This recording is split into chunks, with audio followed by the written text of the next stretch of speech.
이빨 사이에 음식이 끼는 이유는 4가지 정도가 있어요. 치아 사이가 헐거워져서, 사랑니를 빼서, 때문에 를 해서 이렇게 음식이 계속 끼어 있으면 거슬리는 것도 있지만 이빨이 썩을 확률이 굉장히 많이 올라가거든요. 그래서 오늘은 치아 사이에 이 음식물 끼임 어떻게 관리하고 치료하면 되는지 말씀을 드리도록 하겠습니다.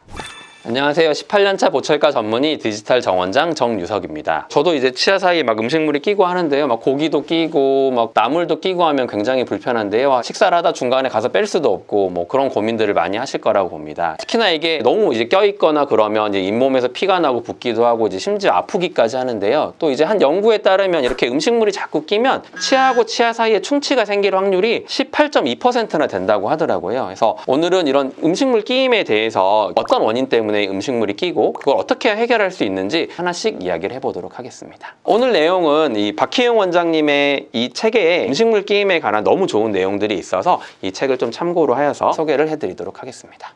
음식물이 끼는 이유는 크게 4가지가 있다고 말씀드렸는데요. 이제 첫 번째, 이제 치아 사이가 헐거워져서입니다. 이제 치아하고 치아가 있을 때 이렇게 빡빡하게 붙어 있으면 이제 음식물이 안 끼는데요. 이제 잇몸이 안 좋아지거나 또 치아는 점점 서로 비벼지면서 앞으로 이동하려는 경향이 있거든요. 그러다 보면 이제 치아가 이렇게 벌어지는 경우가 있어요. 그래서 그렇게 되면 치아 사이가 헐거워서 음식물이 많이 끼는 경우가 첫 번째라고 보시면 되겠습니다. 네, 그리고 이제 두 번째는 이제 사랑니를 뺀 경우에 이제 받쳐주고 있던 사랑니가 없어지니까 치아 사이가 조금 벌어지면서 음식물이 좀 끼는 현상이 나타났다, 이런 내용도 있더라고요. 그래서 과거에는 무조건 사랑니는 양치 안 되고 안 좋으면 빼세요 라는 말씀을 많이 드렸는데, 이제 바르게 나고 관리를 잘 한다고 하면 차라리 조금 잘 유지를 하는 게 이런 음식물 끼임의 예방책이 될 수 있다, 이런 것도 조금 한번 이야기를 하고 싶었습니다. 그리고 세 번째, 이제 치아 형태가 안 좋은 경우에도 음식물이 굉장히 많이 낄 수 있습니다. 그래서 여기 이 그림을 보면은 원래 위치아랑 만날 때 이렇게 위아래가 반드시 만나는 경우가 있고 위아래가 이렇게 엇갈려서 만나는 경우가 있거든요. 그래서 이 그림에서 보시는 것처럼 치아하고 치아 사이에 저렇게 가운데 쪽을 향해서 위쪽 치아가 푹 튀어내려온 경우에 저렇게 음식을 이렇게 박아 넣을 수 있거든요. 그래서 그렇게 되면 음식물이 굉장히 많이 낄 수 있습니다. 실제 임상 사진에서 저기 치아가 많이 이렇게 튀어내려와 있는 부분이 하얀색으로 동그라미가 돼 있잖아요. 저기처럼 튀어나온 게 되는 경우는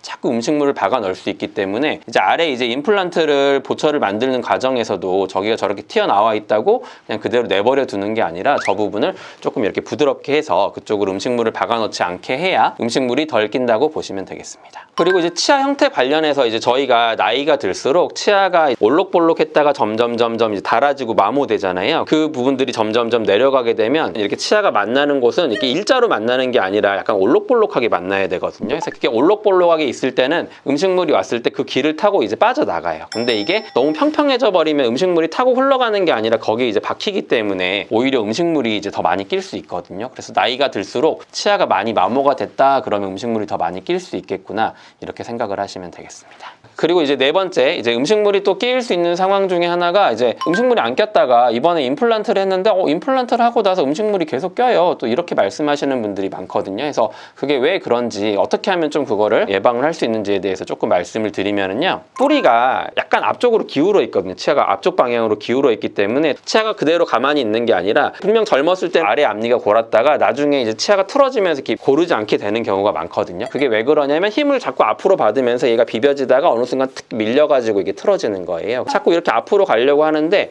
저희가 임플란트는 딱 뼈에 박아놨기 때문에 얘는 안 움직이잖아요. 나머지 자연 치아들은 움직이고 얘는 가만히 있기 때문에 그런 영향에 의해서 이제 임플란트 앞쪽에 음식물이 많이 낄 수가 있습니다. 생각보다 되게 많이 발생하는 현상인데요. 임플란트를 하고 나서 한 5년 정도 있다가 이게 벌어지는 정도를 봤을 때 한 절반, 50% 정도는 이게 벌어진다고 하거든요. 두 번째는 이제 임플란트를 심고 이제 높이가 낮아서 이렇게 안 물리는 경우가 간혹 있거든요. 임플란트를 저희가 높이를 잘 맞춰서 만들어야 되잖아요. 저렇게 빨간 화살표로 이렇게 치아들이 다 닿는 모습을 볼 수 있는데, 이게 만약에 이 다음 사진처럼 임플란트 쪽이 안 닿고 저렇게 치아 부분만 닿게 되잖아요. 그러면 점점 임플란트 앞쪽으로 치아가 벌어지게 되는 방향으로 치아를 밀거든요. 그렇게 되면 또 음식물이 많이 낄 수 있어요. 이게 맨 처음에는 당연히 다 물리게 만들죠. 근데 잘 만들었음에도 불구하고 이렇게 조금 낮아질 수 있는 원인들이 좀 몇 가지가 있거든요. 이제 한두 개짜리는 그런 일이 별로 없는데, 이제 어금니를 한꺼번에 다 하는 경우 있잖아요. 그럼 이게 아래 이 턱이라는 것 자체가 뼈로 붙어 있는 게 아니라 인대랑 근육에 붙어 있는 거기 때문에 이렇게 움직이잖아요. 그래서 그 과정 중에 턱이 조금 근육 변화라든지 인대 변화 때문에 높이가 변하는 경우가 있어요. 임시치아 단계를 좀 오래 거치면서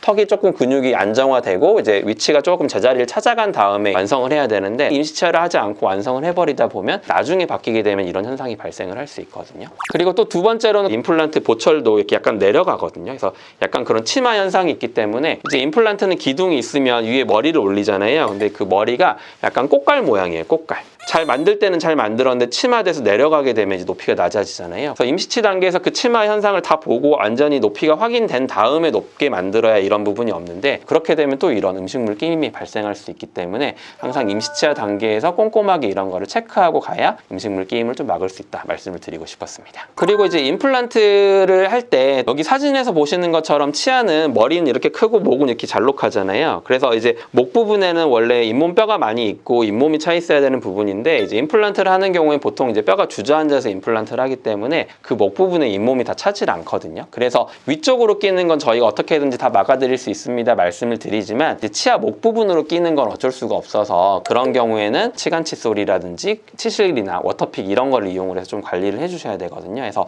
이런 부분은 조금 한계가 있는 부분은 있을 수 있다 이렇게 말씀을 드리고 싶습니다. 원장님, 그러면 이빨에 음식 안 끼려면 어떻게 해야 되나요? 아까 맨 처음에 이제 치아랑 치아 사이가 이제 벌어져서 끼는 경우가 있다 그랬잖아요. 일단은 저도 여기 음식물이 자꾸 끼거든요. 그래서 근데 이제 치아가 좀 벌어져 있어가지고 끼는 건데, 저 같은 경우는 이제 치실이나 치간 칫솔로 좀 관리를 하고 있어요. 이게 왜 그러냐면, 치아를 다시 씌워가지고 뭐 크라운을 한다거나 인레이를 하면 좀 빡빡하게 돼서 이제 음식물이 좀 덜 끼긴 할 수 있거든요. 근데 문제는 지금 충치가 없고 그게 크게 문제가 없는 치아이기 때문에 저는 이제 웬만하면 치아를 많이 깎지 말자는 주의여서, 음식물이 꼈을 때 충치가 생기지 않게 치실로만 잘 빼주고 관리를 하면 어느 정도의 문제가 안 생기거든요. 대신에 이제 많이 끼면 충치가 생길 수 있다 그랬잖아요. 이제 만약에 충치가 생겼다 그러면 어차피 치료를 해야 되니까, 그때 이제 치아를 만들 때 크라운을 좀 빡빡하게 한다거나 그 다음 인레이 같은 걸 할 때 좀 빡빡하게 하고 형태를 잘 잡게 되면 치아랑 치아 사이가 벌어져서 끼는 부분을 해결을 할 수가 있습니다. 두 번째, 치아가 벌어지지 않았을 때도 낄 수 있는 경우 중에 하나가, 보통 맨 뒷치아가 그러는 경우가 있는데요. 이제 첫 번째 그림을 보면 이제 화살표 방향으로 치아가 뒤로 밀리는 방향으로 표시가 돼 있잖아요. 저게 왜 그러냐면, 위하고 아래 치아가 맞닿을 때 서로 이렇게 대각선으로 미는 방향으로 힘을 작용을 하거든요. 그러다 보니까 위 치아를 뒤로 밀어가지고 치아가 벌어지는 힘을 받게 하는 거예요. 맨 뒤쪽 치아를 만들 때는 이 대각선의 방향에 힘을 받지 않도록 그 물리는 그 방향을 위아래로 받게 평평하게 잡아줘야 되거든요. 치아의 그런 힘의 방향까지 생각을 하면 좋겠다, 조금 보면 좋을 것 같고요. 그 다음 두 번째는 이제 아까 말씀드렸다시피 치아가 이렇게 평평해지면 음식물이 빠져나가는 길이 없어서 나이가 들수록 더 많이 음식이 낀다 그랬잖아요. 마찬가지로 분명히 이제 빡빡하게 만나는데 음식물이 끼는 길이 없으면 또 음식이 많이 낄 수 있거든요. 파란색으로 표시되는 부분을 일부러 이렇게 길을 만들어 주는 거거든요. 저런 식으로 음식물이 빠져나가는 길을 만들어주게 되면 음식물이 끼는 거를 조금 줄일 수 있다, 이렇게 보시면 될 것 같습니다. 네, 이제 세 번째, 이제 임플란트 한 다음에 음식이 많이 끼는 경우에 어떻게 해야 되냐, 이거에 대해서도 많이들 고민을 하시는데요. 끼게 되면 어떻게 해야 되냐, 당연히 틈이 벌어졌으니까 좀 빡빡하게 메꿔야 되겠죠. 그래서 이제 과거에 같은 경우는 아래는 금속이고 위에는 도자기가 올라가는 타입의 보철을 많이 했거든요. 금속에 도자기를 구워서 만든 경우에 도자기 가루를 덧붙여가지고 얘를 구우면 조금 더 크게 만들 수가 있는데, 문제는 도자기를 그렇게 구운 경우에는 이제 온도 변화에 약한 경우가 많거든요. 그래서 그런 경우 쉽게 깨져버리는 경우가 많아요. 그런 경우에는 이제 보철을 아예 새로 비용을 들여서 새로 만들어야 되는 경우가 많은데, 조금 지르코니아가 이런 부분에 좀 요리할 수 있는 부분이 있거든요. 그래서 지르코니아는 굉장히 단단한 재질이어가지고 열을 가했을 때 이제 뭐 터져 나간다거나 그런 게 훨씬 없어요. 그래서 저는 나중에 이제 음식물이 이제 끼어서 오신다 그러면 그냥 단순히 풀어가지고 청소하고 그렇게 구워서 메꿔드리거든요. 이런 부분에선 좀 지르코니아가 장점이 아닌가 좀 생각을 하고요. 그리고 또 이제 임플란트 할 때 그냥 치아만 만드는 게 아니라, 이제 음식물이 덜 끼려면 아까도 말씀드린 대로 튀어 내려온 부분은 조금 평평하게도 해주고, 옆에 치아랑 임플란트랑 이렇게 높낮이가 안 맞는 경우가 있어요. 위에 치아가 내려와서 위쪽 치아도 필요하다고 하면 크라운을 해서 높이를 맞춘 다음에 임플란트 높이를 이렇게 맞춰주는 게 나중에 위쪽 치아도 더 건강하고 아래쪽 임플란트도 오래 쓰시는 방법이거든요. 단순히 치과 선생님 내려온 치아까지 깎아서 높이를 맞춰라, 이거를 너무 돈을 벌려고 한다고 생각하지 마시고, 그런 부분까지 고려해서 말씀을 드리는 부분이니까 조금 그렇게 이해를 하시면 좋을 것 같습니다. 네 번째, 저희가 어떻게 할 수 없는 해결이 안 되는 음식물 끼임도 있거든요. 그건 어떤 거냐면 치아를 뭔가를 만들거나 임플란트를 하거나 할 때 저희가 빡빡하게 만들어 드린다 그랬잖아요. 근데 옆 치아 자체가 잇몸에 앉아서 이렇게 흔들리고 있는 경우가 있거든요. 그렇게 되면 저희가 아무리 빡빡하게 해도 밀리고 또 밀리고 식사하시면서 이게 벌어져서 끼는 게 있기 때문에 옆 치아가 흔들려서 끼는 거는 좀 어쩔 수 없고, 그런 경우에는 일단은 관리를 잘 하시고 최대한 쓰시다가 이제 너무 아프거나 너무 많이 흔들리거나 하면 그때 가서 치아를 빼시거나 하고 임플란트를 하시거나 하면 되거든요. 조금 해결이 어려운 부분도 있을 수는 있다. 그것도 알아두시면 좋을 것 같습니다. 네, 오늘은 이제 음식이 끼는 그런 다양한 상황과 그 상황에 맞는 해결책에 대해 말씀을 드렸는데요. 단순히 치아가 헐거워도 끼지만 그거 말고도 이런 다양한 원인들이 있기 때문에 일단은 치료 받으실 때 디테일한 꼼꼼한 부분까지 잘 신경 써서 치료를 받으셔서 음식물 끼임 없이 치아를 오래오래 잘 사용하셨으면 좋겠습니다. 지금까지 디지털 정원장 정유석이었습니다. 감사합니다.